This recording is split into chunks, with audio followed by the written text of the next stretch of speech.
Cheers, big ears. And welcome to the Beach Travel Wine Podcast. We are your hosts, Leanne. And I'm Lyle.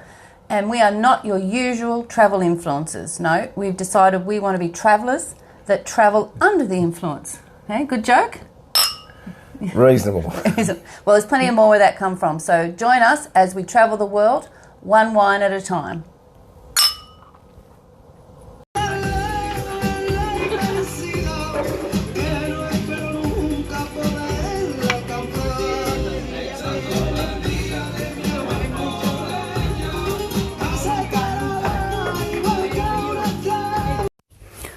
Hola, Lyle. Hola, mi amor. Mi amor. So we are back with podcast number 8, and I just wanted to say at the beginning here, you know, I've done some research on podcasting, and there's a term called podcast fade. Do you know what that means? No, I don't. Well, when people start a podcast, they generally average 7 episodes. So we are now official podcasters, I think. Very good. Made number 8, and we've still got heaps to go. Today, though, is I'm going to tell you all about where we are at the moment. It's a little place on the Costa del Sol in the south of Spain called Nerja. Yeah, and Nerja has a population of about 21,000, and about 25% of them are expats. Okay, not from Australia though, are they? We haven't had one of those. Mainly English. English. So how'd we get here? Well, once again, we took the old fast train, the AVE, from, where were we? Madrid. Madrid to Malaga.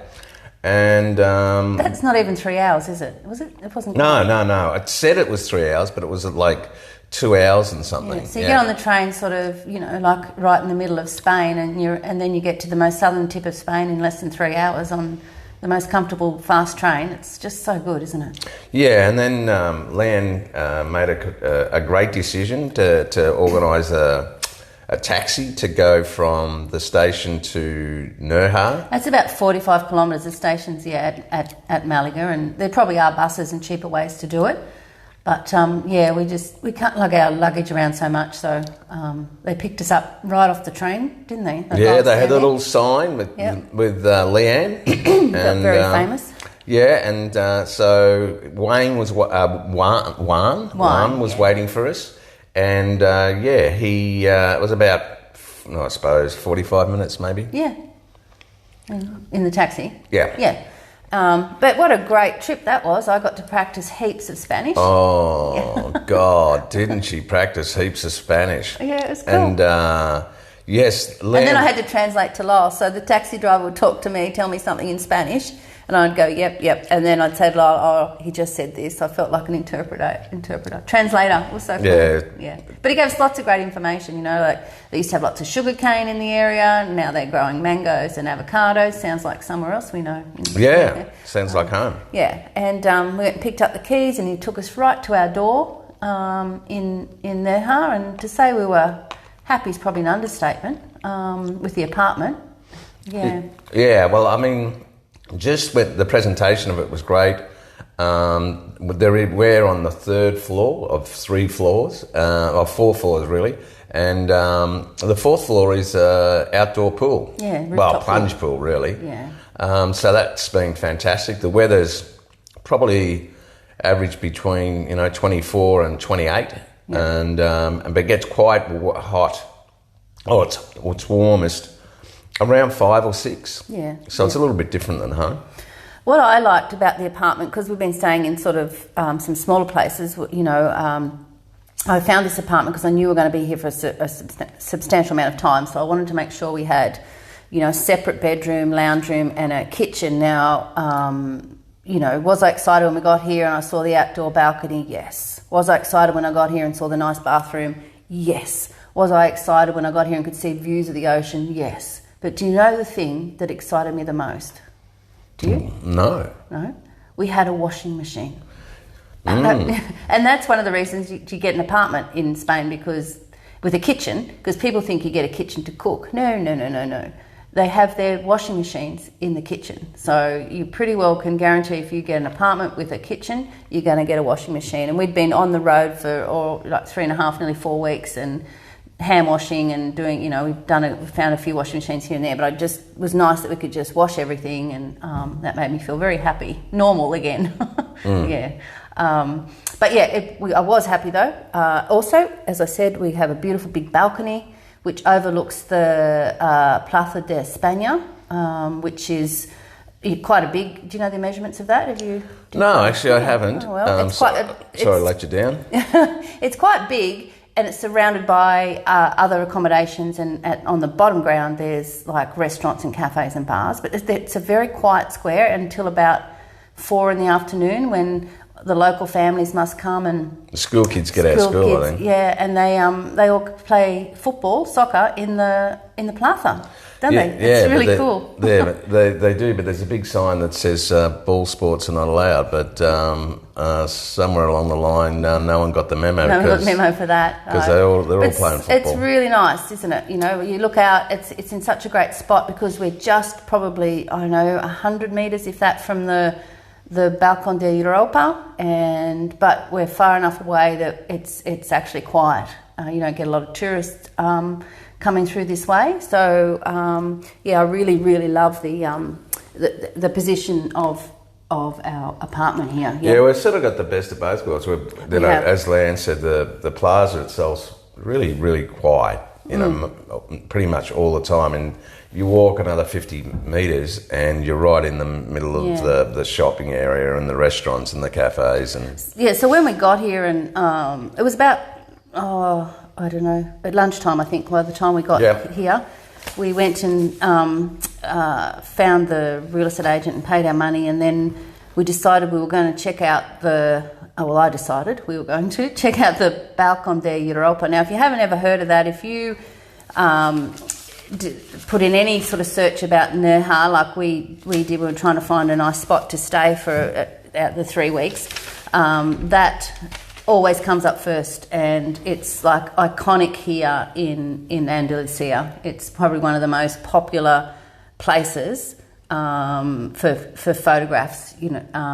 It's well known, isn't it? Yeah, and it meets the expectations too. It's brilliant. Yeah, so you walk. Sorry, you go on, Don. Oh, well, it's just that it was erected in 1505, although the existing structure was not built until 1697, and further extensions were between 1776 and 1792. So it's a promenade on a headland.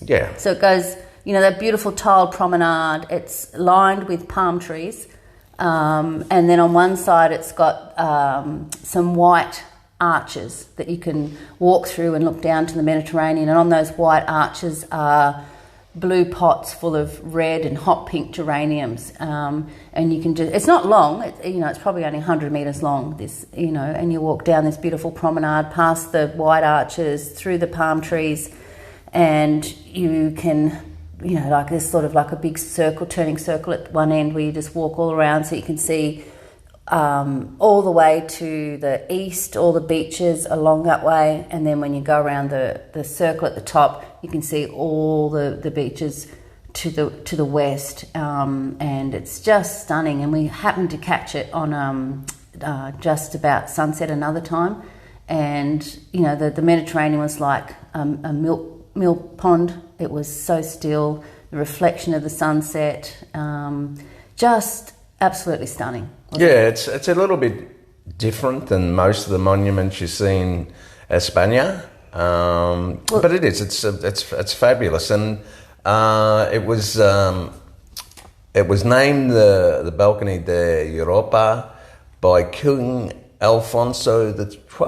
And there's a statue of him there, isn't there? Yes, and I tell you what, it's very underwhelming, the statue of good old Alfonso. Well, that's nice though, because it doesn't take away from the... Sure. Yeah. But he died when he was 27, so, he died pretty young.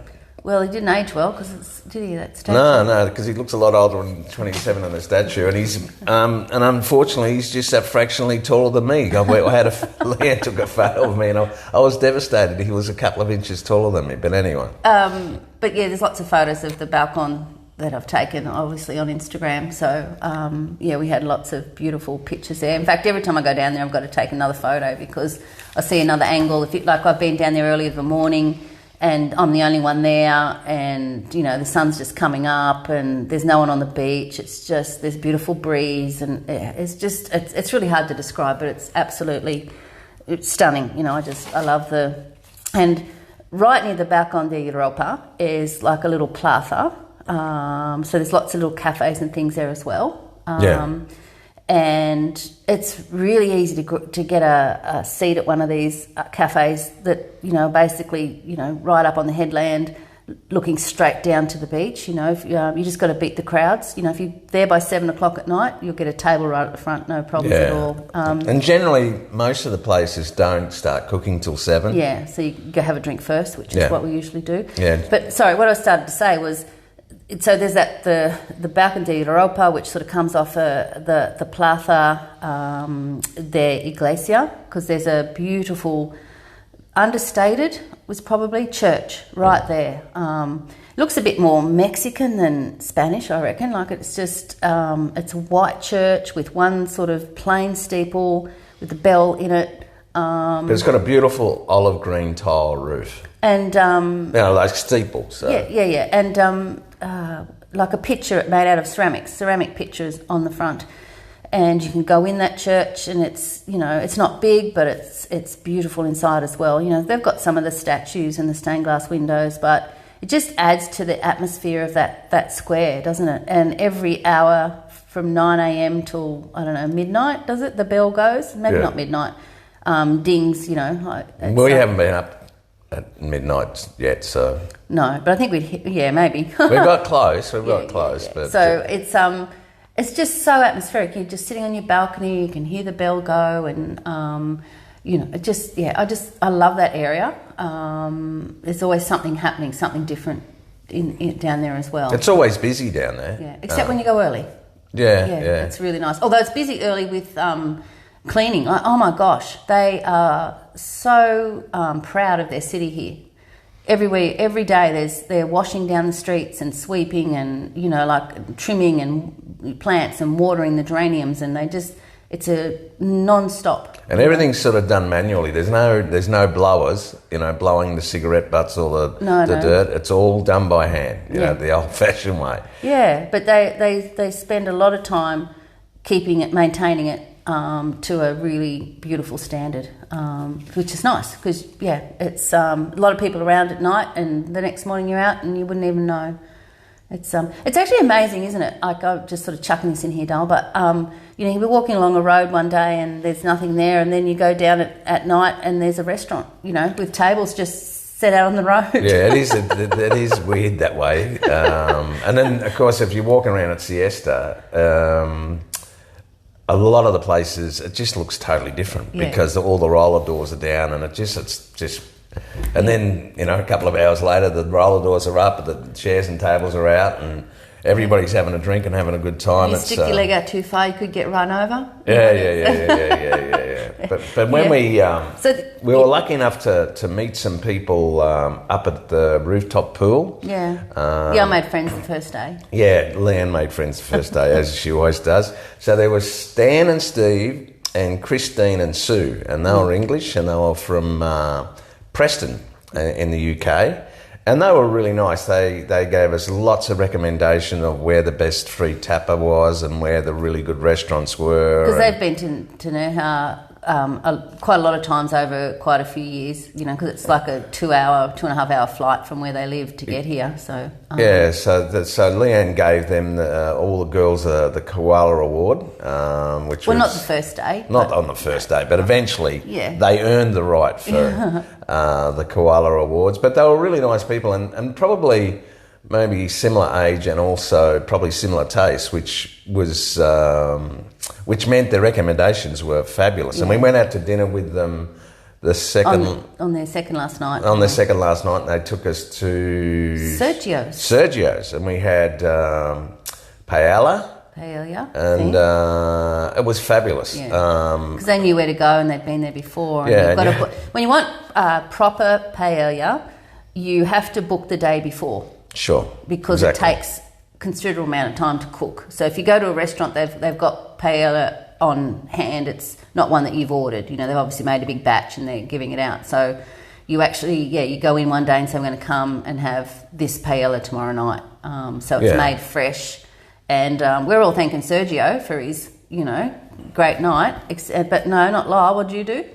I went up and I saw Sergio. I assumed it was Sergio's wife, and I went up and thanked her. And she had the biggest smile. Because she'd done all the work in the kitchen. She'd done all the work, and everybody's thanking Sergio. So anyway, but the food was great. And we had a bottle of wine and the paella, and I think it was €50. It was... But back to so cheap. The guys, like when we're first here, you know, the first thing, everyone's so astounded we're Australian, you know, like how do you even hear about Nerja from Australia? And then, you know, like, they told us which bar to go to, as Lyle said, to get the best free tapa, and we're going to talk about that in a little while. You know, like, and they found, you know, the next day we'd see them at the pool and they said, we found another little restaurant for you, it's, you know, down this way. And like, so every day we had a bit of an update, didn't we, of where we've been, where they've been, and you know, got lots of great information. And we probably would have found these places on our own, but it was just so helpful to know exactly where we're going, because as you'll find out when we talk about the bars and restaurants, there's a lot to choose from. So is there anything else about our accommodation and that we can the bells are going in the background. Can you hear the bells, Fernando? Oh, that was drums, wasn't it? Anything else you want to add about that before we move on to the next just how convenient it is, really. Oh, where we are? Yeah, really convenient. Although there's a lot of accommodation close to the water and the restaurants, but this would have to be probably the most central. Actually, the taxi driver, Juan, not Wayne, said... he said Wayne. Juan said this is the best location in Nerja because it's central and close to everything. Yeah? Yeah. And just before we finish on this, one of the reasons is, you know, the next street over is full of shops, and then the one over from that is full of cafes and restaurants. So that's, you know, where everybody really wants to go when they're in Nerja, when they're not at the beach, isn't it? So we can just walk there very easily. You walk most days and get us, you know, a bottle of wine and, you know, some stuff for lunch and that sort of thing just down across the street. So, so that's our apartment and the Balcón de Europa. It's really beautiful, but we'll probably talk more about that as well because I go there every day. We do a little blocky at the end of the day around the balcón. So let's talk now about one of our favourite parts of Spain and Nerja, all about the different cafes, restaurants, bars. This is probably my expertise, which is probably not a good thing. Can I just say right here at the beginning, sorry to interrupt, Nerja, most people come here, you think, because it's the Mediterranean Ocean and the beaches, but I actually think a lot of people come for the food. Yeah? Yeah, and rightly so. Yeah, sure. It was a nice surprise, actually. Yeah, I didn't realise the food would be as good as it is. But yet we should, because we've been in Andalusia before and had some of the best tapas and food we've ever had, so I don't know why we thought it would be different. But anyway, go on. Sorry. So as Leanne says, she normally goes down to the Balcony de Europa every day, but on the way she has... gets the occasional wink from Antonio at the where we go for cafe con leche and the tostada de tomate. Tostada de tomate, which is bread with tomato, basically. Yeah, so Bron, you were right. It's fabulous. Yeah, our sister-in-law Ron was telling us how she loved it, and I've seen it, like it's, you know, and to me it looked like a piece of dry bread with some tinned tomatoes on top. And but you tried it, you were determined to try it, and I had a taste of it, and I have to say it is the fluffiest, softest bread with just slightly toasted. And the tomatoes are not canned, they're freshly cooked. But they seem like mainly skinless. Yeah, and then you just drizzle, I do, a little bit of olive oil on top, and you put some balsamic vinegar and a bit of pepper. Yeah. And it is to die for. It's my favourite breakfast ever. And then with a cafe con leche, and Antonio, wink, wink, say no more, has... But by the way, he doesn't wink at me. He winks at me behind your back. The best coffee too. Yeah, and a decent sized cup. So when we first started going, we sometimes go together. Sometimes Lyle goes for a walk, so I nip downstairs to have a quick cuppa. It was costing us sometimes €8 and sometimes 10. That's if I had a Zumo de Naranja orange juice. But now when we go, it's costing us €6. So we've dropped price. I think we're now, because we've been so often, I think we're now on local prices, And because I talk to Antonio in Spanish, he obviously thinks I'm Spanish, you know. I wouldn't go that far, but however... With a gringo husband. Yeah, with a gringo husband. You know, just looks, what are you talking about? You know, I'm here, you know, speak English. No. Isn't it good though? So like a lovely little brekkie, isn't it? And basically it's the cafe right underneath where we're staying, so that's really nice. So that's how we start our day, mostly. And then it's occasionally, we don't have lunch that often. No. But we have found a little place that does amazing roast chicken and salad baguette. Yeah. We've been there twice, which has been good. I can't remember the name of that, but that's right on the waterfront as well. Like right up on the headland. Yeah. Looking down over. Yeah, so the views are fabulous. Yeah. But it's with the food. It's almost like there's 3 styles of food to have. So what, the free tapper? Well, there's a free tapper, and Stan put us onto the redondo, the round bar. The round bar. Now that's totally free. Like, you have a drink, and you're paying probably €2 for a canya, which is about 200 ml. That's a beer. Yeah, about $2.80 for.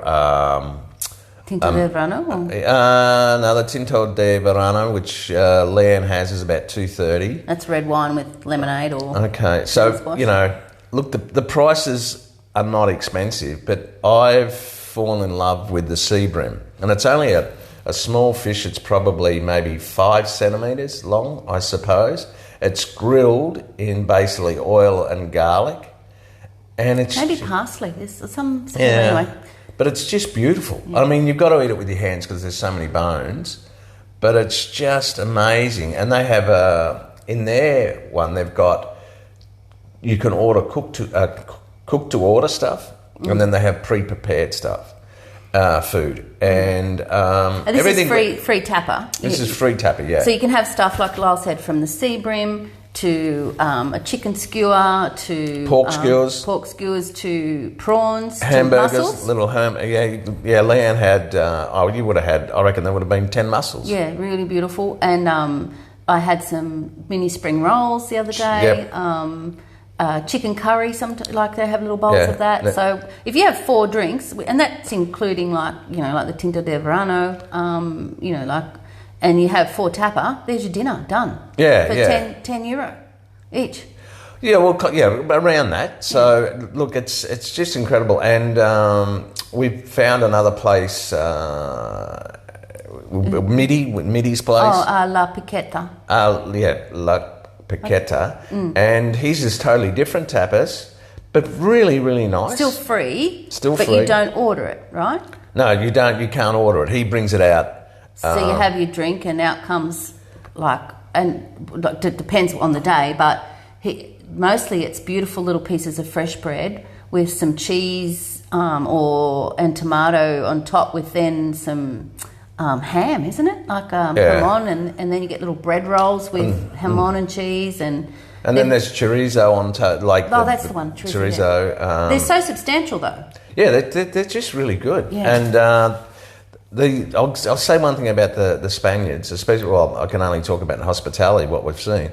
God, they work hard. Yeah, so Midi works on his own. He serves the drinks, gets the tapper, does everything, doesn't he? Yeah, and because it's just not as far as the round bar and up that end of town. Up that end of town's really, really super busy. And because... Midi's place is so close, we've tended to go there a bit, and we've got to know him, and he's a really, really lovely bloke. Yeah, so you've got your free tapper where you can order. You've got your free tapper where you just get what they give. And another good example of that is... Rafael's. Oh, you're going to say that? Yeah, Los Barreles. Rafael is the guy there. He's hilarious.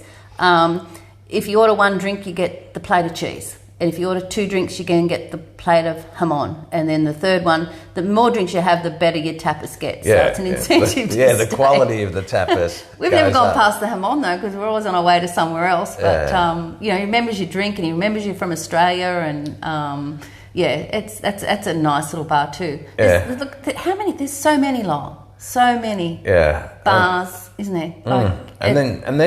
We've been to there's a little place opposite the Round Bar, and Leanne's was sort of checking out the menu. It's called Divinos. Yeah.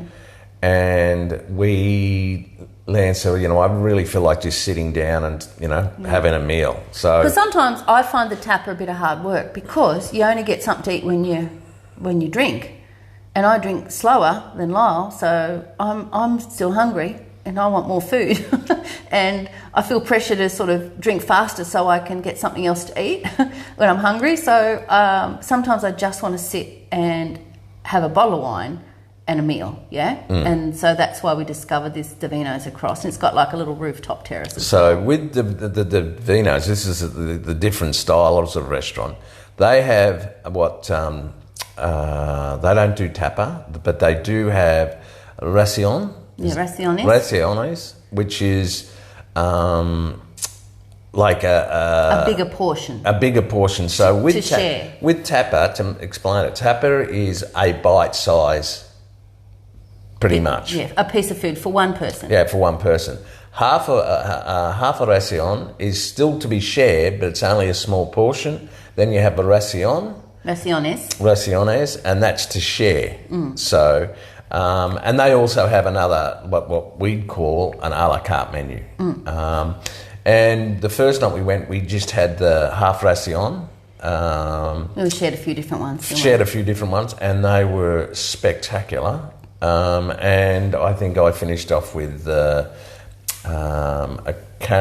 cream caramel with a passion fruit sauce. Yeah, that was nice. And that was really nice. The bottle of wine, I think, wasn't cheap for Spain. So €18 or something. Yeah, a Verdejo. Beautiful, wasn't it? The wine was just beautiful. But the food was so good that we decided to go back and just have a meal. Yes. That's probably my favourite meal I've had. Yeah, so we went back and we had a pork fillet, pretty much, and it was just to die for. And sometimes I actually find it handy, because I don't understand. Like, most of the places have got English menus, but sometimes they'll have parts of it, the English description, in Spanish, and a lot of times it's the way they cook it, and the way they do this pork it's like adobo, which is a Philippine style of cooking, and it was just glorious. Yeah, and then we've been, just quickly, because we're probably going on and on about food, but it is a major part of the holiday here. And then you go to other places like Bamboo, which Stan and Steve put us onto. They said it's cheap and cheerful. We actually found it fabulous, nice, fresh salads and stuff. And once again, it's sort of a bit down the other way from where we're staying, right on the beach. Not expensive. There's a group of probably 6 restaurants there, some Italian. There's so many Italian restaurants here. They've got like a little Italy as well, like a whole courtyard of those sort of restaurants. So you can basically get any sort of food, from your standard, the fish meals that they have, and salads, lots of fresh salads and things as well. Yeah, no fast food. No. There's no fast food. There's no McDonald's. There's no Hungry Jack's. There's no Pizza Hut. There's so many restaurants and cafes, like from one end to the other. And Lyle walks sort of the whole thing, which is about 7 Ks. So that'd be about 3.5, 4 Ks long, basically, from one end of Nerja on the beach right to the other end. And you wouldn't go 50 metres without there being a bar, a restaurant, to either have a coffee or a tapa or a sit-down meal.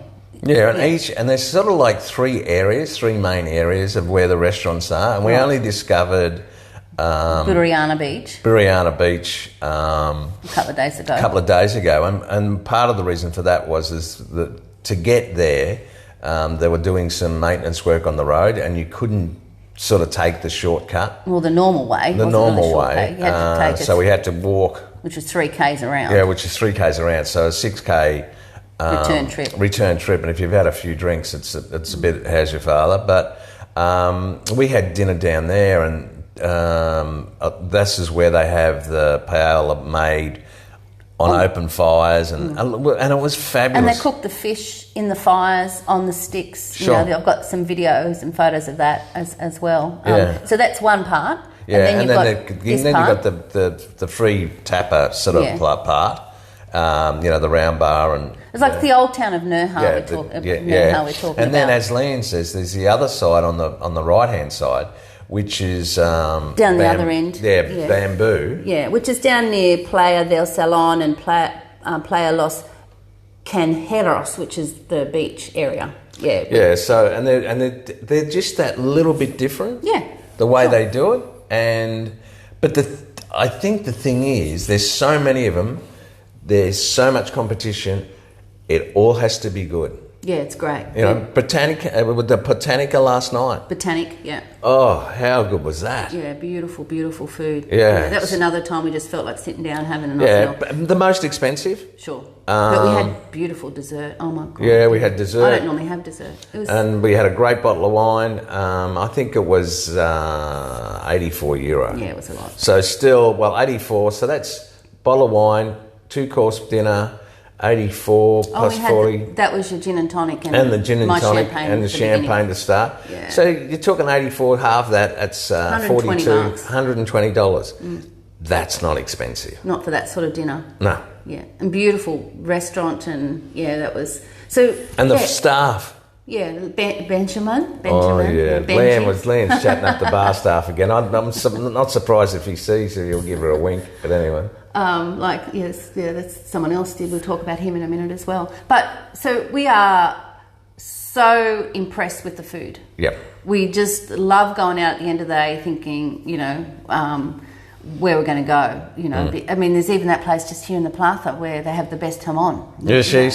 So, from everything from the free tapa, your olives, through to ordering your free tapa, to seeing what turns up on your tapa, to, just cheap and cheerful meals that are delicious but not expensive, and then to, 4 or 5 star. Yeah, pretty much 5-star, quality restaurants, right? Yeah, and I said to Leanne, the place we went to last night, I reckon, would be nearly Michelin star. Oh, it's just beautiful. So we have adored the food, right from the cafe con leche and tostada de tomate, right through to the duck dinner I had last night. Yeah, God. So in that sort of berry jus. Oh, it was so good. So, food, thumbs up. Oh, 20 out of 10. 20 out of 10. Okay, honey, let's talk Las Playas, the beaches. Oh, you mean you want to talk about Tony? See, there's a theme in there. Yeah. Yes, we can mention Tony in a minute, but beaches in Nerja is another reason that people fly in from all over the UK, and apparently some of those Swedish, lots of other Nordic countries now as well. Sure. For the beaches. Now, they do say they're the most beautiful beaches in the world, but I don't think they've been to Australia. However, they are beautiful. And in Nerja itself, there are 7 main beaches. Some of them aren't that big, like the one closest to us, and the one where we go, where Tony is called Calahonda, Playa Calahonda. And I don't think it's me. I think it's a thing that Spanish men have, Lyle. They wink at you. That's just what they do. Tony is... So do I. Wink at you, me. Tony is the guy that hires out the Las Hamacas, which is the beach chairs and the umbrellas. And they're €6 for a day, and you get the chair and the nice sort of woven covered umbrella. and I go down. We've hired them a couple of times off Tony, and you talk to him in Spanish, and he's happy. And before that, he was grumpy. I guess he gets a lot of people, wanting to hire chairs, because honestly, by 10 in the morning, they're all gone. So you actually have to book it the day before for the next day, obviously, or ahead of time. Because, make sure you bring the ticket.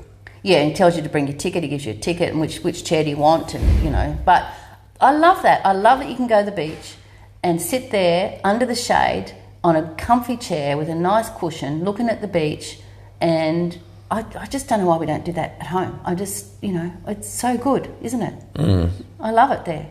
Well, the other side of it too is that just, probably 20 metres away, you can go up and buy an ice cream or a beer. Yeah. Or a can of soft drink. Yeah. Right. So it is nice. And so this beach, Playa Calahonda, is you look up and there's the Balcón de Europa.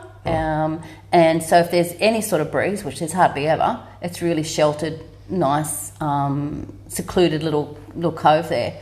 The water is freezing. They reckon. I look at this temperature thing every day and it's gone. When we got here, it was 18, and then one day, the next 2 days later, it was 26 degrees. They're saying absolute BS. Yeah, and I said to Leanne, because Leanne's telling me what the temperature is, weather temperature is, and then she's telling me what the water temperature is. And as she just said, it was all over the place, the water temperature. I said, Leanne, that can't be right. It's the ocean. They might have like currents that go through. Oh my God, Father, it is freezing. It was cold for me too. I think, but you got to get in. You cannot not get in. It wasn't like I had a choice. No, it was not. So, but we've spent hours, like 5 hours down there, and we're the only ones not the only ones, but we're putting on sunscreen. We've got any parts of our body out in the sun, we're covering over. People in Spain do not wear hats. There's not one sun shirt for the kids, no. Anywhere. Even adults, none. But it is a little bit amusing to see some of the English and how sunburnt they get. And then they're out doing it again the next day. They are, it must be so painful. I saw this lady, and she was a bit of a bigger lady, and she was so sunburnt around her bum, and I just thought, you must be in so much pain. Sitting down. Oh, man. But anyway, each to their own. But Good luck to them. Yeah, a lot of them take their umbrellas down though. At least they have umbrellas. But so that's the beach closest to us. And a lot of the sort of bigger accommodation places that are right on the beach have their pools, and then they have the walkway, and then there's the beach. And each beach has their own las hamacas that you can hire. And the beaches are full every day. Not early, but they get full.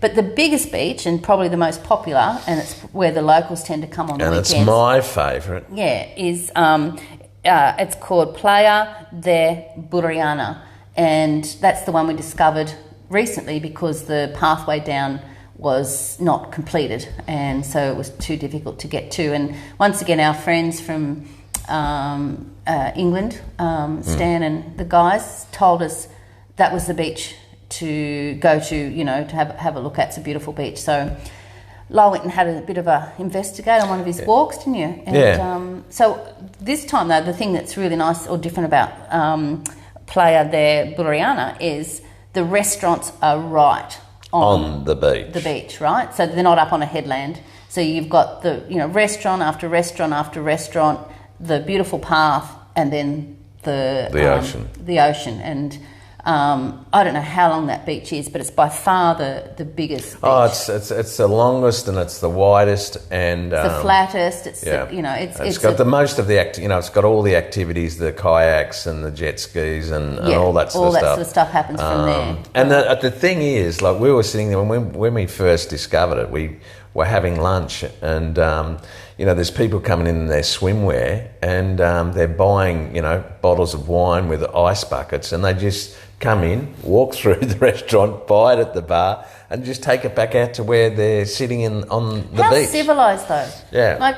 Like a country like where we're from, with all those beaches, like I mean, why can't we do that? Like they're not. No one's causing any drama. No, there's no one being untidy. They're just having a nice holiday, having a nice cold drink under the shade at the beach, right? It's a win-win. Yeah. It's So yeah, that was really nice. Yeah, and then we walked down to the end, and we eventually had, as we said, we had dinner at one of the Rincon del Sol. Yeah, and they like English. It's like the beach club, and very, very upmarket. Again, the staff, 2 guys, were just so friendly, so charming. That's the day that the guy told me how good my Spanish was. Remember that? Yes, and that was also the day that a young lady, as we were walking to there, said to Leanne, an American young girl, probably in her 20s, gorgeous, and she said, "Oh, I love your dress." And it just got better and better for Leanne all the way through that day. You had a ball. I did. Yeah, because they were telling her how good her Spanish was. They were saying how good she looked. And but remember... Linda and John. John, that's right. As we were leaving... there was going to be a big fiesta at midnight, and we weren't going to hang around for that. But they had some other bars right on the beach, and they had music playing, and we'd had enough sort of wines to make us want to do a bit of salsa. So we, in the middle of this sort of plaza area on the beach, we decided we'd do a bit of salsa. And John turned around, and we hadn't met him at this stage. He just said, "You two have had lessons." yeah. So obviously, he had more to drink than us. I was going to say he didn't look that stupid, tired and emotional, but obviously he was. And then they couldn't believe that you had as many grandchildren as you got. So Liam was just on top of the world. I was. It was a good night. Yep, that was fun. So so that's Playa del Burriana, the biggest, most popular, and definitely worth the walk. Now that they've opened that walkway, it's like a 20-minute walk. It's not it's not much at all. Yeah. And if you go down, there's also a stairway that you can walk along the beach. Yeah. And it's about 100 metres, 150 metres on the beach. Yeah, maybe 200. But it's so easy. Yeah, and that's from the centre part of Nerja where we are. So, and as I said, lots of little other alcovey beaches, depending on where you're staying. There's going to be a beach close to where you are, but they're the sort of the 2 that we quite like because they were convenient. As I said, Playa del Calahondra, where we are, and then Playa del Burriana, which is the big beach. You sort of see a lot more kids, families with kids at that beach, and also younger it's people. A younger demographic down there. It's a totally different demographic, but the properties that overlook the beach at Burriana, sorry, they look pretty flash too. Yeah, beautiful. So that's the beaches, and the water's clear, clean. Beaches are clean, and the water's cold. If we haven't mentioned how cold the water was. Yes, look. Anyway. Yes, I am. One other thing I want to mention, talk about before we finish the podcast, is the shopping. And we're not big shoppers, but there are some beautiful shops intermingled with the restaurants and cafes and bars close to where we are, and there's some that are similar, like lots of leather goods and lots of tourist sort of souvenir shops. But there's also some more boutique-y shops, where there's locally made jewellery and design, maybe not designer clothes, but they're just not all the same. And it's quite an experience just to wander around and look at some of the beautiful shoes. Oh my gosh, shoes and more shoes. Yeah, it's a nice little wander around, isn't it? Sure. Just to look at the different. I mean, there's some stores that you see everywhere, but a lot that you don't. And one experience I had, just to finish on, was I bought some little things to send home, and because I promised some of my grandkids are at school and learning to read and write, and so I promised them I'd send some postcards. So I've been getting a couple of postcards and I got a couple of little things just to send them in the mail so they'd get something. And I thought, well, I know where the post office is. I'm going to take this little package to the post office. Now, that is an hour of my life I will never get back. And it probably wasn't the best experience. There's people lined up outside, probably 10 people. And I'm like, okay, do I line up here? I'm not sure. So I stuck my head in the door and looking for a bag that I can put my package in. And there was a stand, but no package. And I'm looking there and someone pointed behind me and there's actually like a ticket that you pull off, a bit like at the Coles Deli, right? So everyone's got their number. That seems okay. But everybody is taking their time. They've all got slips where they're trying to pick up packages, I think, and half of them are going away without their packages because they're told they're not here anymore or they must be at another one. It's just like the craziest system. And so I'm waiting, and I'm like, I don't even know if I'll be able to buy a bag to put these in. No one else was sending packages from there. Anyway, so I go up, get my turn, and the lady speaks a bit of English. I speak a bit of Spanish. I communicate that I want to send these to Australia. I need 2 bags. And so she goes off to the back of the room and hunts through a cupboard and pulls out some packages and, you know, gives them to me and then tells me to write the address on, which I painstakingly write as neat as I can. And she tells me I have to put a return address, and I'm like, but I'm here on holidays, but you have to apparently put an address. So I just put the place we're staying. And then she then has to type all that up. So I've gone to all the trouble to write it on the front of the bag, and then she has to type that all up. And she's trying to copy off what I've written down, and she keeps asking me questions, and I spell things out again for her, write it down on paper, you know, do Australia. Instead of NSW for New South Wales, I write it out in full. And then there's a package going to some family in Queensland, and because there's, you know, and there's something in there for a few of them, I put the Shorter family because their surname's Shorter, right? And now she could not get her head around that. She said Shorter, and she's indicating, like, you know, with a hand, that means, you know, small. And I said, yes, Shorter family. There's 7 of them. And she didn't... I said, no, sorry. She didn't get my joke. I said, no, there's actually 6. The land's gone into the 7 dwarfs, but anyway, fair enough. I said, there's Phoebe and Grumpy. No, I didn't. Anyway, so she still could not get her head around it, and I tried to say that was the family name. Anyway, the packages have not turned up, and I'll be surprised if they don't end up in Austria at the 7 Dwarfs house. Oh,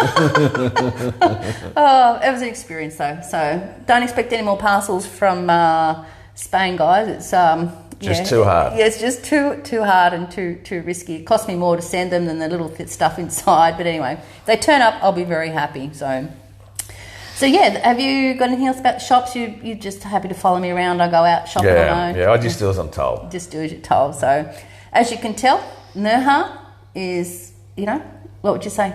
Well, I mean, you can't exaggerate how many bars and restaurants and cafes. You just can't exaggerate. No.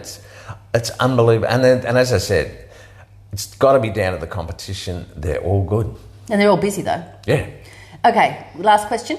Where was your favourite place to have a vino in Nerja?